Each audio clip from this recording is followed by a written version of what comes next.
I never thought much about luck. Didn't believe in it. Luck was for gamblers and dreamers, the kind of people who bought scratch-offs and spent their rent money on horse races. I was a mechanic. My world ran on busted transmissions, oil changes, and the familiar hum of engines that had seen better days. Hard work, not luck, put food on my table. But my mother, she believed. "You've got to have faith, James," she said, pressing a crumpled 20 into my palm. "This week's numbers feel right." I rolled my eyes but took the cash, if only to humor her. I grabbed a ticket at the gas station on my way home, tossed it on the counter, and didn't think about it again. Until the numbers hit. Until I woke up with $120 million to my name. The town of Red Falls didn't know what to do with a newly minted millionaire. Word spread faster than wildfire. By noon, the phones at Carter's Auto Repair wouldn't stop ringing. Old customers, long-lost cousins, even the mayor, all eager to congratulate me. By 3, a local news crew showed up, asking how it felt to go from grease-stained work shirts to generational wealth. By 6, half the town was waiting for me at Ringo's bar, ready to celebrate. The beer flowed like water.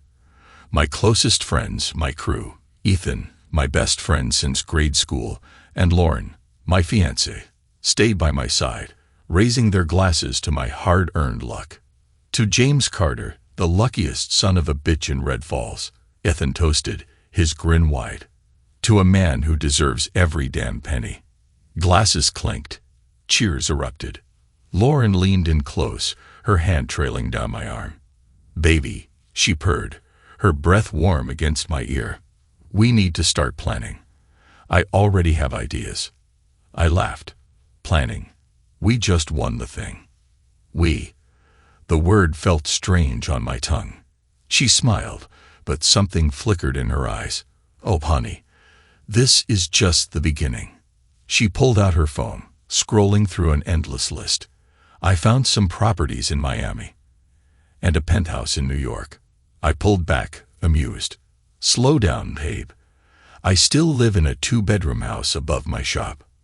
Lauren's perfect red lips curled into a laugh. "Exactly my point. We should be thinking bigger." Ethan clapped me on the back. "Don't let her drown you in champagne dreams, man. You're still you." I nodded. Damn right. Because money or not, I was still the same guy who spent my days under a car hood, the same guy who worked 60-hour weeks to keep my mother's house paid off. And no amount of money would change that. The celebration stretched into the early hours. I lost count of how many drinks were bought in my name, how many hands slapped my back, how many people I barely knew pretended to be lifelong friends. Then Victor Langley walked in. The room dimmed a little. Victor wasn't Red Falls rich. He was old money rich. The kind of guy who owned half the real estate in town. The kind who could make or break businesses with a handshake. A suit so sharp it could cut glass. "James," he called, a snake's smile on his lips. "Congratulations." I forced a polite nod. "Victor." The whole bar went quieter. People watched as he approached, his polished leather shoes out of place against the scuffed wooden floor. He extended a hand. I took it, maybe a little too firmly. "I have to admit, I never saw you as the lottery-winning type," he mused, eyes cold. "Hard work was always more your style." Ethan tensed beside me. "You here to toast him or to piss on his shoes?" Victor chuckled, unbothered. "Just offering my services." He pulled a sleek business card from his pocket, sliding it onto the bar. "Langley Holdings. Private investments. Luxury development. See, James, wealth comes with responsibility," he continued, his voice smooth. "People will come knocking. They'll want handouts, business loans, charity. If you don't handle it right, you'll be broke in 5 years." I raised an eyebrow. "And you're here to make sure that doesn't happen." "Let's just say I have experience." His gaze flicked to Lauren, lingering a second too long. "A man in your position needs the right kind of people around him." Lauren straightened, smoothing her dress. "That's exactly what I've been telling him." We need to be smart. Something in her tone made my stomach tighten. Ethan scoffed. Yeah, I'm sure Victor's got your best interests at heart. Victor ignored him, fixing his gaze on me. Think about it. I didn't take the card. The night ended with promises of celebrations, toasts to the future, drunken hugs from people who'd never cared about me before today. Lauren excused herself to the restroom, clutching her designer purse. In her haste, she didn't notice the business card Victor had slipped inside earlier. I helped her into the car, her body soft against mine, her lips brushing my cheek as she murmured, "I love you, baby. Our future is going to be incredible." I smiled. I believed her. Ethan, standing by the curb, watched us drive away, his expression unreadable. "I've got a bad feeling about this," he muttered. But the roar of my truck's engine drowned out his words. I thought I had everything I ever wanted. I had no idea how quickly it would all fall apart. They say money changes people. I didn't want to believe it. But as the weeks passed, I started noticing things, small at first, like tiny cracks in a windshield before the whole damn thing shatters. Lauren spent more time on her phone, barely looking up when I spoke. Our nights, once filled with lazy conversations and shared beers on the porch, turned into her researching real estate in cities I'd never even set foot in. Ethan grew distant, his usual easy grin replaced with something guarded. And Victor. He kept popping up. Always friendly. Always helpful. Always smiling like a snake sizing up a rabbit. I wanted to ignore it. I tried. Instead, I focused on what I could control. I met with lawyers, financial planners, people who could help me figure out what to do with my money. I set up a trust for my mom, put some into investments, even started sketching out ideas to expand Carter's auto repair into something bigger. I figured Lauren would come around. I figured Ethan was just adjusting to the change. I figured wrong. It started with my bank accounts. I walked into the bank one morning to move some funds around, only to be told, politely, almost apologetically, that my accounts had been frozen. Frozen? I frowned at the teller. What the hell does that mean? The manager was called. More polite apologies. Something about flagged transactions, pending investigations, an issue with joint access. I pulled up my banking app, and my stomach dropped. $120 million. Gone. I barely noticed the way my hands curled into fists, the way my jaw locked so tight my teeth ached. I had one joint account, with Lauren. The bank manager cleared his throat. Your fiancée made a significant transfer. The room spun. Excuse me. She transferred the funds yesterday afternoon. He hesitated. To a private offshore account. Lauren. Lauren took my money. I pushed back from the desk, my chair scraping the tile. I barely heard the manager's nervous explanation, something about legal documents, signed agreements, things I sure as hell never signed. I was out the door before he could finish. I drove home too fast. Skidded into the driveway. The front door was unlocked. Lauren sat on the couch, dressed in silk, scrolling through her phone like she didn't have a care in the world. She barely looked up when I stormed in. We need to talk. My voice was too even, too calm for the rage burning inside me. Can't it wait? She held up her phone, flashing the screen. I'm talking to a real estate agent about a property in Miami. I grabbed the phone out of her hand and threw it across the room. It hit the wall with a satisfying crack. Lauren gasped, her eyes widening. What the hell, James? I clenched my fists to keep from doing something worse. What the hell did you do to my bank account? For a second, just a second, something flickered in her expression. Then she sighed and crossed her arms, like she was bored. You need to calm down. Calm down. My laugh was sharp, humorless. You stole from me. She arched a perfect brow. Stole is such an ugly word. I took a step closer, my voice low. Then what would you call it? Lauren held my gaze. Smart. Everything inside me went cold. I moved the money, she said smoothly, as if we were discussing a dinner reservation. Because I knew you'd waste it. Blowing it on that stupid garage of yours, throwing it at your small-town buddies like some kind of charity case. My stupid garage, I repeated. Yes, James, your stupid garage. She sighed again, exasperated. You don't understand how the world works. This kind of money, it's not meant for people like you. You don't know how to handle it. I could barely breathe. You never asked, I said. My voice was too calm, too controlled. You never talked to me. You just. I did what was necessary. I stared at her, at the woman I'd planned to marry, at the woman I thought I knew. And I saw her for the first time. Not as my fiancée, not as the girl I'd once loved, but as the opportunist she really was. You were never going to marry me, were you? She didn't even flinch. I swallowed the rage threatening to choke me. Was any of it real? Lauren rolled her eyes. Oh, don't be dramatic, James. I liked you. You were fun. But let's be honest, you were never going to be enough for me. There it was. The truth, sharp and clean. I should have felt something. Anger, heartbreak, betrayal. Instead, I just felt cold. Lauren stepped closer, reaching for my hand. Listen, baby. This is for the best. Victor has. Victor. His name hit me like a gunshot. I jerked my hand away. You worked with Victor Langley to steal from me. Her expression barely changed. Victor helped me, she corrected, voice smooth as silk. He knows how to handle money. And honestly, baby, she gave me a small, pitying smile. You don't. I laughed. I actually laughed. Sharp, bitter, empty. Lauren sighed, as if I was the unreasonable one. Don't look at me like that, James. You should be thanking me. Thanking you. Yes, she said patiently.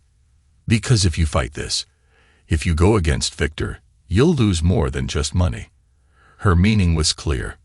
Victor had people, power, influence, and if I fought back, I'd be crushed before I even had a chance to fight. She stepped back, smoothing her dress. I'll be moving out tomorrow. You can keep the house, though I doubt you'll be able to afford it for long. I didn't move, didn't say a word. Just stood there as Lauren, the woman I was supposed to marry, walked out of my life with my money in her pocket. I drove to Ethan's place next. My best friend, my brother in everything but blood. He'd know what to do. But when he opened the door, his expression wasn't one of surprise. It was one of guilt. My stomach dropped. I stepped inside. Tell me you didn't know. Ethan ran a hand through his hair. James. I took another step forward. Tell me you didn't know. He swallowed hard and didn't say a word. That was the moment I knew. It wasn't just Lauren. Ethan had betrayed me too. I walked out of Ethan's house with nothing left.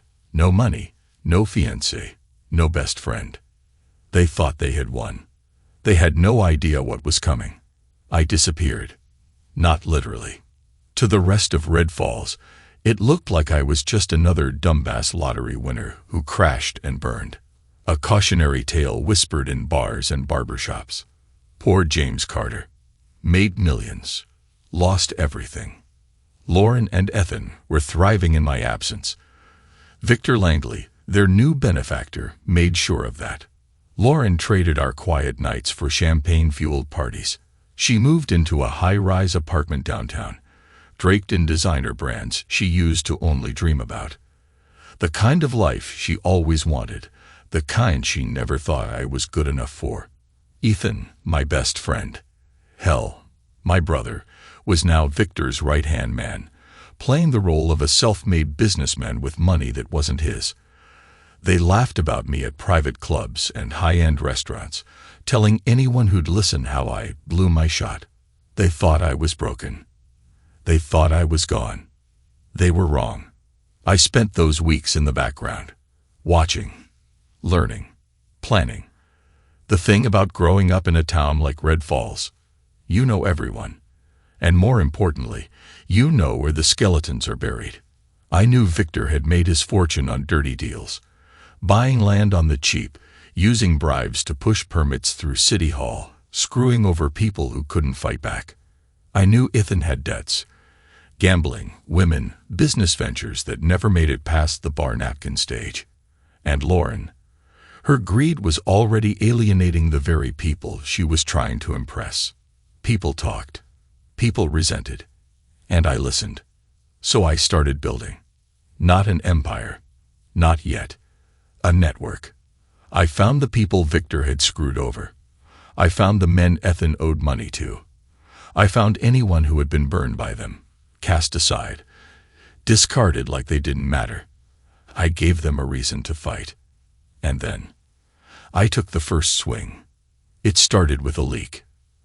A journalist in the next town over, a woman named Maggie Tran, had been sniffing around Victor Langley for years. Everyone knew his developments were dirty, but no one could prove it. Until now. I sent her a file.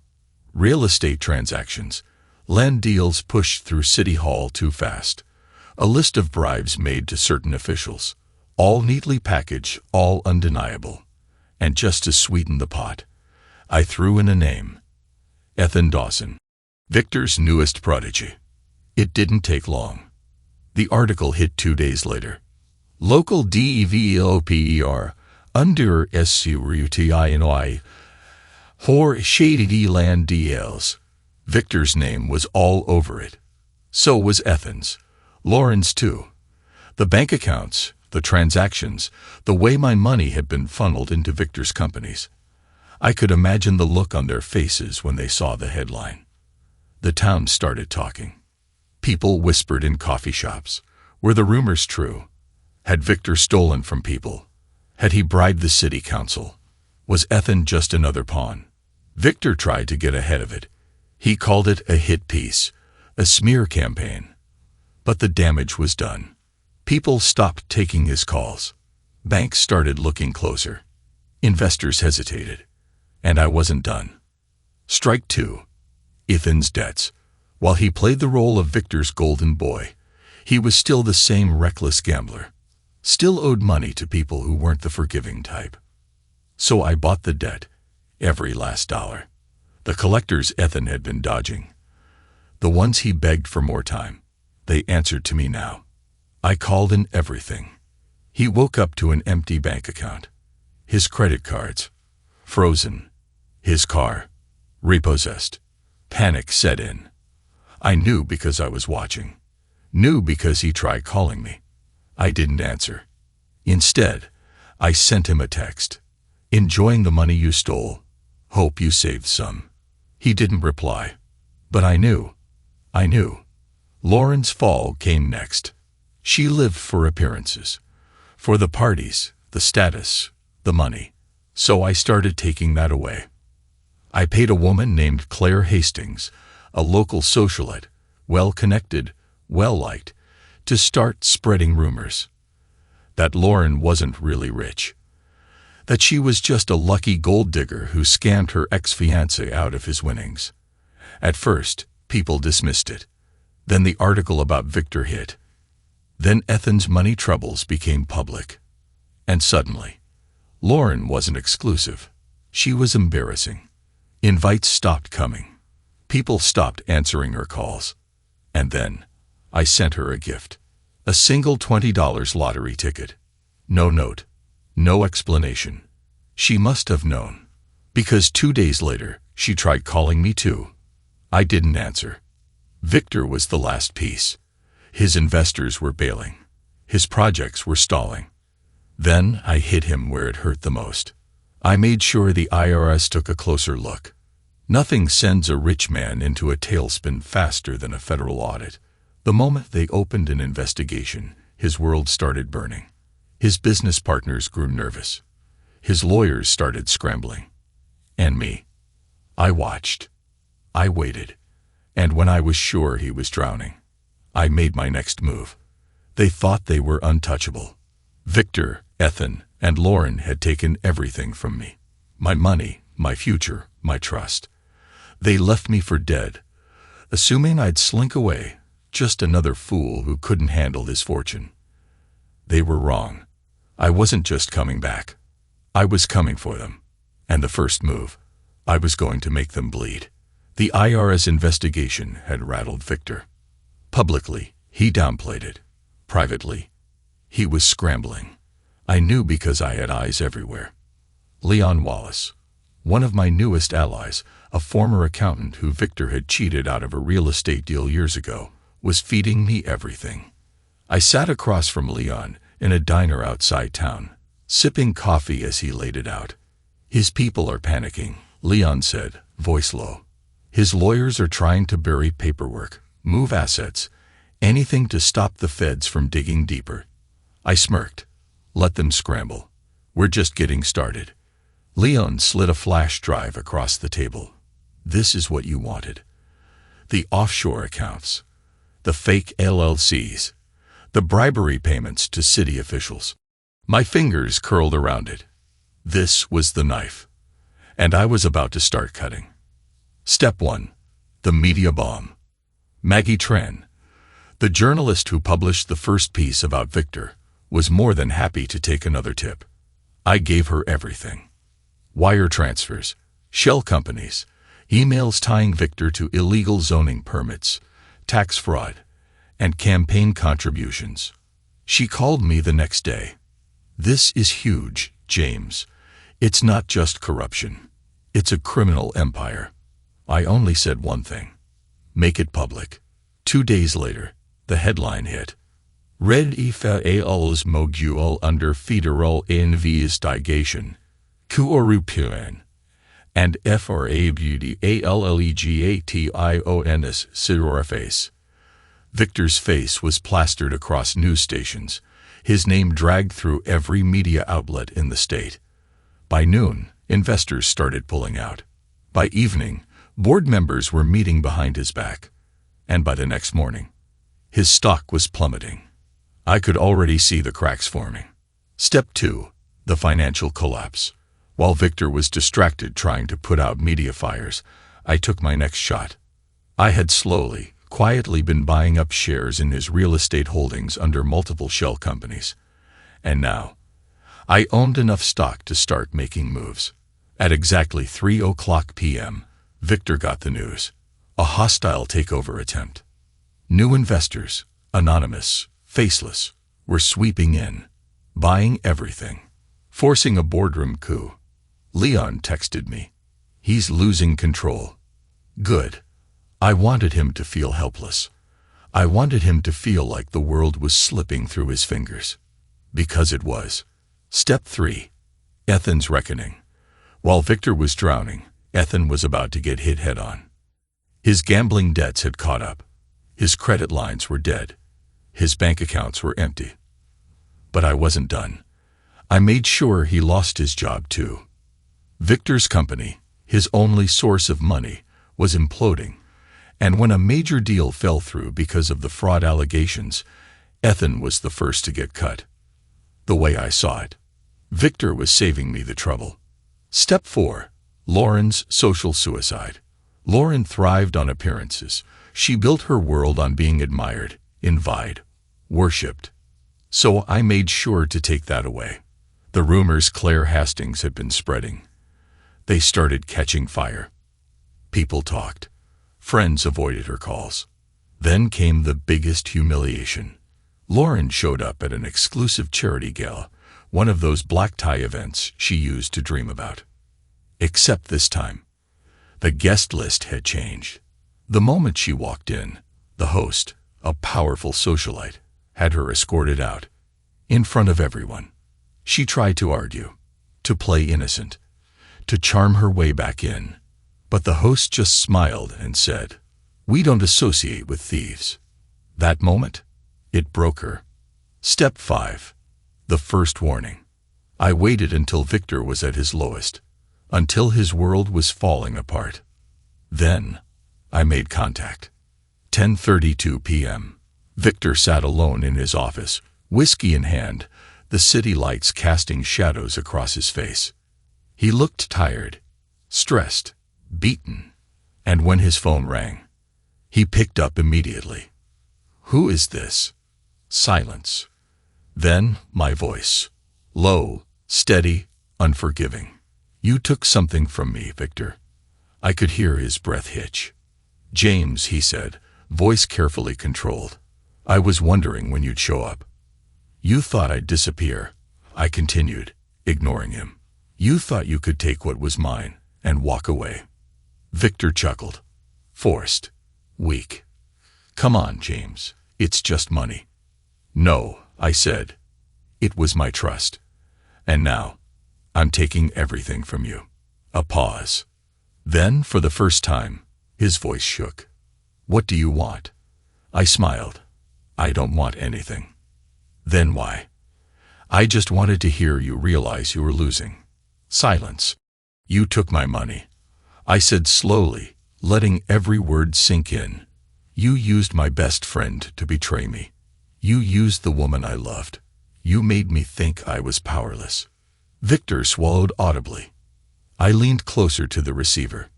But you forgot one thing. A beat. Then I whispered the words that would haunt him for the rest of the night. I know how to build things. I let the silence stretch. Let him feel it. Then I delivered the final blow. And I know exactly how to tear them down. Click. Call ended. A house doesn't collapse in one blow. It crumbles, piece by piece. And as I watched Victor Langley's empire, Ethan Dawson's reputation, and Lauren's social standing begin to disintegrate, I knew I wasn't just destroying them. I was dismantling them. Slowly, methodically, completely. Victor's breaking point. The headlines weren't going away. The IRS wasn't backing off. The feds were digging deeper, and his own people, the ones who once worshipped him, were now looking for a way out. I made sure of it. 9:00 a.m., Victor's office. His secretary, a woman named Lillian, entered his office with shaking hands. Sir, she started hesitantly. There's a situation. Victor pinched the bridge of his nose. Another one. The investors, his last remaining investors. They're pulling out. Victor looked up, stared. What? She swallowed. Langley Holdings lost 3 more financial backers overnight. They're setting. She hesitated, glancing at the newspaper on his desk. The bolded headline read, QOREPTYN, GURIBRI, and FRAD, Langley Holdings on the edgy. Victor slammed his fist on the desk. This is a witch hunt. I don't know, sir, Lillian said carefully, but the board is meeting today. Without you. Victor's eyes darkened. That's when he knew. They were turning on him. Ethan loses everything. Victor was falling. Ethan. He was already on the ground. And I wasn't done kicking him. 1:30 p.m., the country club. Ethan sat at a table, a glass of whiskey in his hand, pretending he wasn't spiraling. Across from him sat 3 men, his last chance at survival. They were investors, men who once saw potential in Ethan, men who still believed he was worth something. They were wrong, and I made sure they knew it. As they were talking, one of them, Grant Lawson, an old money real estate mogul, received an email. The moment he opened it, his face changed. The email contained debt records, wire transfers, proof that Ethan had been using stolen money from Victor's illegal accounts to fund his own deals. Ethan saw the look on Grant's face. Something wrong? He asked. Grant didn't answer. He just turned his phone toward Ethan. Ethan went pale. Where the hell did you get this? He demanded. Grant's jaw tightened. You lied to us. Ethan shook his head. This is a setup. Someone's framing me. This is your account. Grant cut him off. Your name. Your transactions. There's no way out of this. He pushed back his chair. We're done here. The other investors followed. Ethan sat alone, his career in ruins. His phone buzzed. A text. UMBR. Hope you saved some of that money. You're going to need it. He knew it was me, and I knew he was panicking. Lauren's social execution. Lauren's world wasn't built on business. It was built on appearances. And when people stop looking at you, when they stop caring, it's worse than any financial loss. That's why I took her status before I took anything else. 6:00 p.m. The Red Falls Gala. Lauren arrived wearing a $10,000 dress. She smiled at the cameras, soaking in the attention, oblivious to what was coming. The first sign that something was wrong. The way people stopped greeting her. Normally, she'd be swarmed with socialites, influencers, and Red Falls elite. But tonight, they whispered. They avoided eye contact. She didn't understand. Not yet. Then came the final blow. Claire Hastings, the queen bee of Red Falls high society, walked toward her. Lauren smiled. "Claire, I was hoping we'd." Claire cut her off with a single sentence. "You don't belong here." Lauren froze. "What?" Claire tilted her head. "We don't associate with people who scam their way into wealth." Lauren's smile vanished. "That's not true, isn't it?" Claire raised an eyebrow. "Victor's empire is collapsing. Ethan's broke. And you?" She looked her up and down. "You have nothing." Lauren laughed. A high forced sound. "This is ridiculous." "Is it?" Claire gestured around the room. "Look around, Lauren. No one's backing you anymore. You're not one of us." And then, humiliation. One by one, the guests turned away. Lauren stood there, alone. It was worse than an insult. It was erasure. The phone call that changed everything. That night, my phone rang. I answered. Victor's voice was tired. "You win," he said. I smiled. "No, Victor. I haven't even started. You've destroyed my company. You've turned everyone against me. What more do you want?" I let the silence stretch. Then I said, "Everything." The fall of Victor Langley wasn't quiet. It was loud, violent, messy.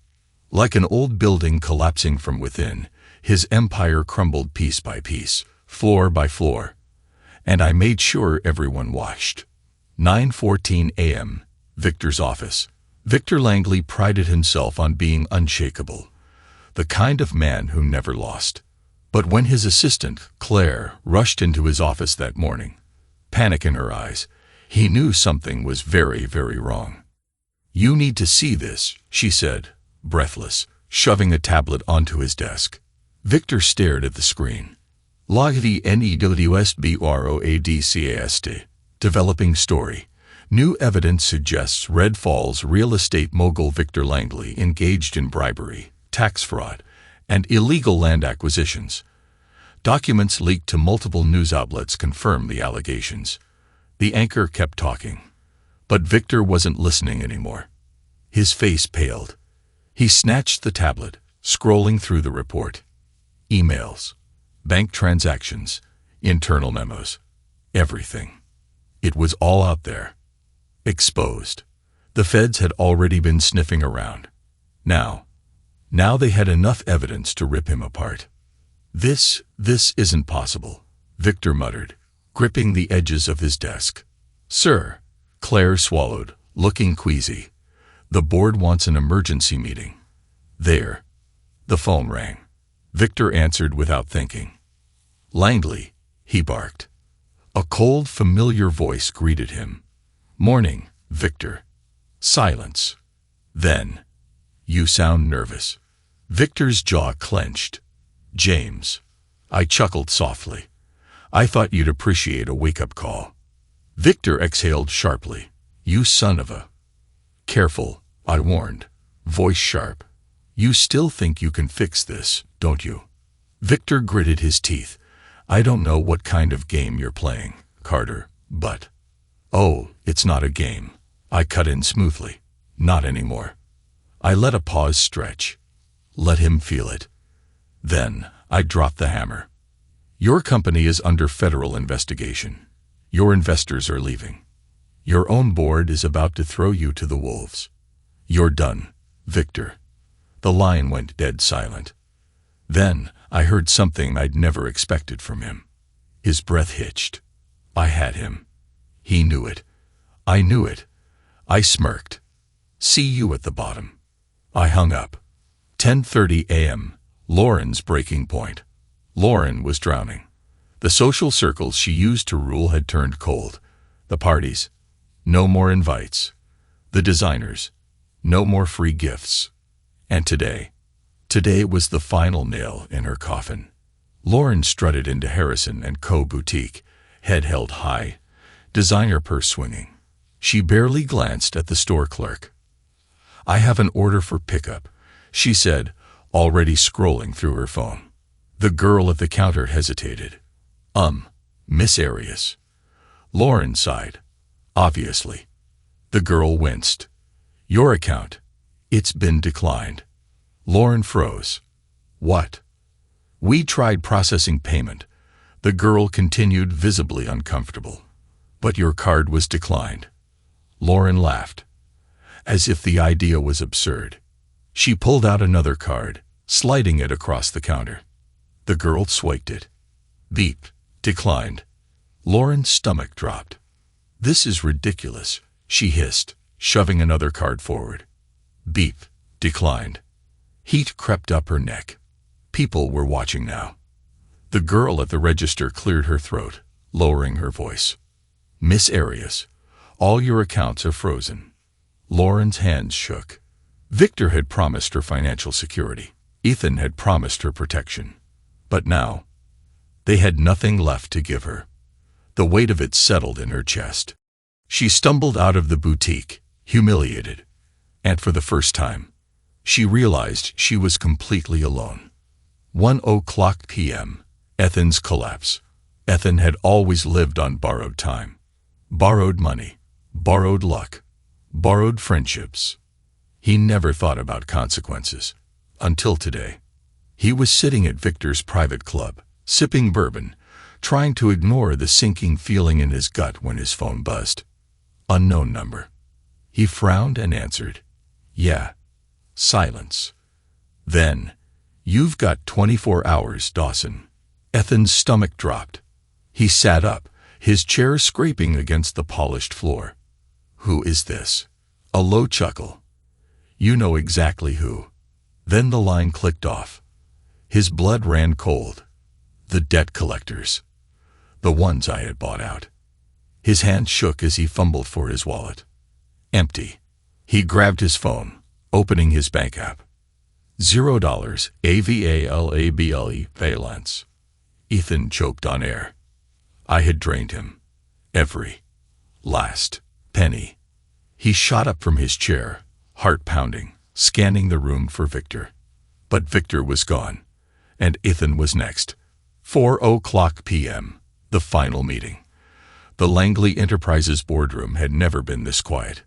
Victor sat at the head of the table, sweating. His top investors, lawyers, and senior executives stared at him with thinly veiled contempt. "Victor," one of them said coldly, "you're a liability." "This company is in free fall," another snapped. Victor shook his head. "I can fix this." The board exchanged glances. Then, the chairman sighed. "No, you can't." Victor froze. "The board has voted to remove you as CEO, effective immediately." The words hit like a gunshot. Victor's jaw clenched. "You can't do this." The chairman leaned forward. "Actually, we can." Victor's heart pounded. He had no control, no leverage, no power. His empire had been ripped out from under him. By me. 11:47 p.m., Victor's lowest point. He sat in his dark, empty office, a bottle of whiskey, papers strewn across the floor, his entire world gone. His phone buzzed. He didn't need to look to know who it was. He answered. Silence. Then my voice. "How does it feel?" Victor's fingers clenched around the glass. "You think this is over?" I chuckled. "Oh, Victor, you're still not getting it, are you?" I let the moment breathe. Then I whispered, "This wasn't the end." A pause. This was just the warm-up. I hung up. Victor stared at the phone. Then, for the first time in his life, he felt fear, the thing about tearing someone down. You have to make sure they never get back up. Victor, Ethan, and Lauren had lost everything. Their wealth, their power, their reputations, but there was still one last move to make. Because I didn't just want to ruin them. I wanted them to feel it. Every single day. 8:00 p.m. The warehouse meeting. The abandoned warehouse on the outskirts of town was the kind of place where deals went bad. Rusted beams, shattered windows, the air thick with the smell of old oil and regret. It was perfect. I stood near the center, hands in my pockets, waiting. Victor arrived first. His once perfect suit was wrinkled, his shoes scuffed. He looked older, smaller, like the weight of the last few weeks had finally crushed him. Ethan came next. He had bags under his eyes, a bruise along his jaw, probably from one of the men he owed money to. Lauren was last. She walked in slow, arms crossed over her chest like a shield. No makeup, no designer clothes, just Lauren. The real one, not the carefully curated version she used to fool people. For the first time, they weren't pretending. They knew why they were here. I let the silence drag. Then I said the magic words. Sign these, and you walk away. I tossed a folder onto the table. 3 sets of papers. Victor barely glanced at his before scoffing. You think I'm just going to roll over? I smiled. You already have. His nostrils flared. What the hell are these? Contracts. I took a step forward, slow, deliberate. Sign them, and you'll stay out of my way. No rebuilding, no comeback, no running to lawyers. You take what's left of your dignity and disappear. Ethan grabbed his copy, flipping through it, his brow furrowing. This says I give up everything. Because you are. I watched as reality set in. The properties, the bank accounts, the remaining assets that hadn't been frozen or seized, all transferred to me. Lauren shook her head, bitter laughter spilling out. You want to leave us with nothing. You left me with nothing. Her eyes flashed. I didn't. Shut up, Lauren. My voice came out sharper than I intended, but I didn't regret it. You made your choice. All of you did. And now you're going to live with it. Ethan's hand shook as he picked up the pen. He was cracking first, no surprise. He never had a spine to begin with. Victor, though, he was still clinging to the last shred of power he thought he had. You think you won, he said, voice low. But you're just a mechanic with a lucky ticket. You have no idea how this world works. I leaned in, and yet here we are. His jaw clenched. I gestured to the papers. Sign them, Victor, before I decide to drag this out even longer. He exhaled sharply. And if I refuse? I tilted my head. Then I'll take what little you have left. Legally, of course. Victor's fingers curled into fists. His pride was bleeding out right in front of me. I almost felt sorry for him. Almost. Then, slowly, he picked up the pen. And he signed. Lauren followed, silent and seething. I took the contracts, flipping through them quickly. Everything was mine now. Every last piece. I met their eyes one last time. We're done here. Ethan swallowed. That's it. I smiled. Oh no, not even close. 11:30 p.m. The final blow. The contracts were just step 1. Step 2. Making sure they never forgot what they lost. Victor received an official notice the next morning. Langley Enterprises was dissolved. His empire legally erased. He tried calling lawyers, but none would take his case. He tried reaching out to investors, but they wouldn't even pick up. His name had become toxic. The real kicker? I had one of my contacts buy out his mansion, the home he had built brick by brick, deal by deal, and I turned it into low-income housing, a symbol of everything he used to be. Victor left town 2 days later. He didn't say goodbye. Ethan got it worse. After signing everything over, he tried to run. But his debts didn't disappear. The collectors, the ones I had bought out. I sent them a message. Ethan was off limits, but that didn't mean they wouldn't make his life a living hell. He ended up working at a dive bar just outside the city. The same guy who once laughed at me for wanting to run a repair shop now spent his nights mopping floors and serving cheap whiskey. Fitting. And Lauren. Lauren didn't leave town. She couldn't. She had nowhere to go. No money. No status. She tried dating up, latching onto anyone with wealth. But the moment her past came up, doors shut. People saw her for what she really was. She ended up in a cheap apartment on the outskirts of town, working retail. She tried calling me. Twice.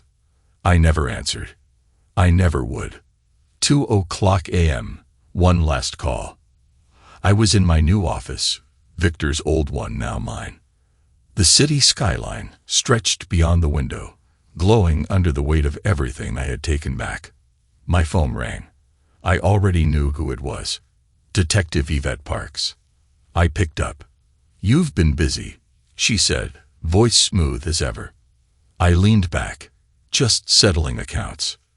"You took them apart." I smirked. "Legally." She sighed. For now. I knew what she was implying. That I'd pushed the line. That she was still watching. "Relax, detective," I said. "My hands are clean." She let the silence stretch. Then, "You get everything right, James. But tell me something." I waited. "Did it make you feel better?" I looked out the window. At the empire I had built from the wreckage. At the names that would never haunt me again. At the justice I had served. Then I smiled. And I hung up. Winning felt good. But I hadn't just been after revenge. I didn't burn Victor, Ethan, and Lauren to the ground just to stand in the wreckage and gloat. No. I wanted to build something better. Because true power, true wealth, it wasn't about taking.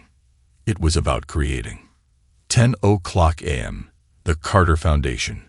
A year ago, I was a mechanic barely scraping by.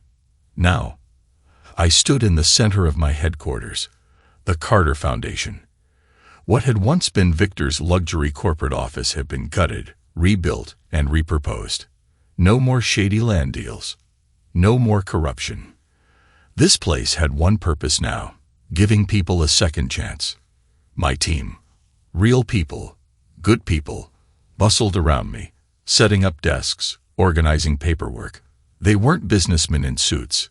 They were workers, men and women Victor had screwed over, families who had lost everything to his greed. And now, they worked for me, building housing projects, funding small businesses, and helping the people Red Falls had forgotten. "You're doing good work here," Margaret Cochran, my lawyer and closest advisor, said as she walked in. She placed a folder on my desk, finalized the acquisition for the housing development. "It's yours now." I flipped through the papers. The ink on the contract was fresh, but the victory was old. It was Victor's last development, and I was turning it into affordable housing. Margaret smirked. "Poetic justice." I nodded. "Dan right." 1:00 p.m., Ethan's rock bottom. I had no reason to go looking for Ethan, but I did. Because even after everything, there was still a part of me that wondered, was he always like this? Or did the money make him into the man who betrayed me? I found him where I expected. A dive bar on the outskirts of town. No suit, no expensive watch. Just Ethan Dawson, the washed-up bartender, pouring cheap whiskey for men who didn't know or care who he used to be. I sat at the bar. He turned, saw me, and for a second, I saw it. The old Ethan, the friend who used to have my back, the guy I grew up with. Then his face twisted. "The hell are you doing here?" I shrugged. "Wanted to see how you were doing." He scoffed. "You really think I need your pity?" "No," I said. "I think you need a wake-up call." Ethan's hands tightened around the glass he was cleaning. "You ruined my life. No, Ethan.